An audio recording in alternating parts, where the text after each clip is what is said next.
Siapa yang memampukan saya untuk berprinsip dan hidup di dalam prinsip saya? Jawab.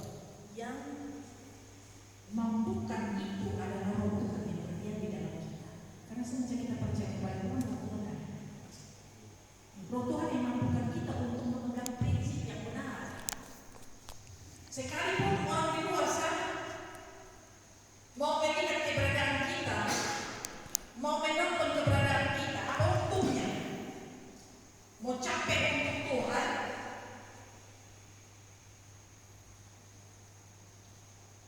mau lelah untuk Tuhan, mau disakiti untuk Tuhan, sekalipun orang di luar sana boleh bilang. Tapi saya tahu bahwa yang saya pikirkan adalah apa yang berkenan kepada Tuhan, apa yang benar kepada Tuhan. Tadi saya bilang menarik, di tengah-tengah semua pemberiannya, nafas hidup itu masuk dalam pemberian. Kesehatan, kekuatan, pekerjaan, tidak ada yang mengatakan keluarga.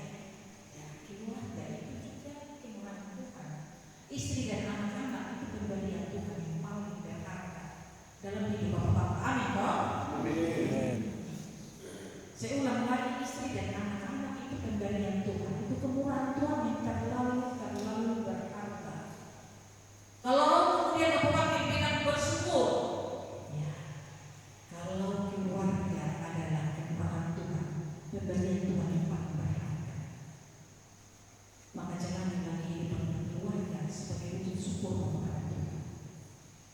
Saya bilang menarik karena di tengah-tengah semua yang mengungkapkan tentang pemberian Tuhan, ada Bapak isi angkat tentang pengalaman hidup. Memang sepanjang 2024 ketika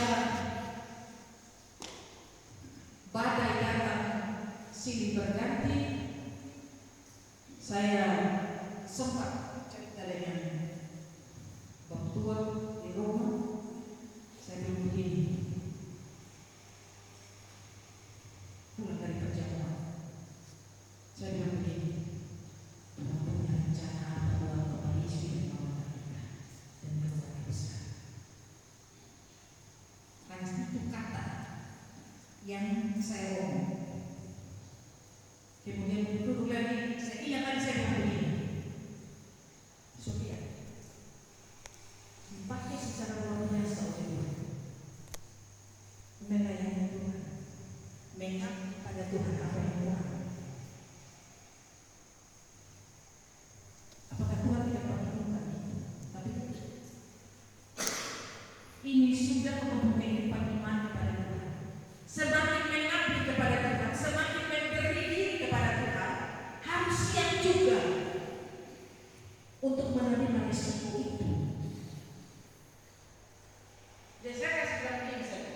Saya kasih saja perumpamaan begini. Atau kalau teh ditaruh gula jadi manis kok. Teh ditaruh gula jadi manis, belum manis kok. Ya toh? Kalau teh kasih masuk gula belum manis. Tapi kalau teh diaduk campur dengan gula, digoncang-goncangkan dengan gula, baru kemudian dia manis. Begitu juga di orang percaya. Kalau Tuhan mengguncang teman-teman hidup, kalau Tuhan kasih badai dalam hidup, kalau Tuhan kasih persoalan dalam hidup, manusia punya belum saya tahu. Tapi saya kasih di teman-teman ini supaya bapak-bapak kuat. Ya, saya bilang bapak-bapak harus kuat karena bapak-bapak iman di dalam keluarga. Kalau bapak-bapak sudah kuat, iman sudah kuat, bagaimana kita punya istri dan anak-anak kuat dalam menghadapi hidup ini? Tapi saya mau bilang, melalui bencana hidup, melalui persoalan hidup, melalui pergumulan dalam hidup, Tuhan sementara mempermanis apapun hidup. Amin kok? Amin. Tuhan sementara mempermanis apapun hidup. Ada bapak yang tua di sini, ya, bapak saya kaget bapak datang.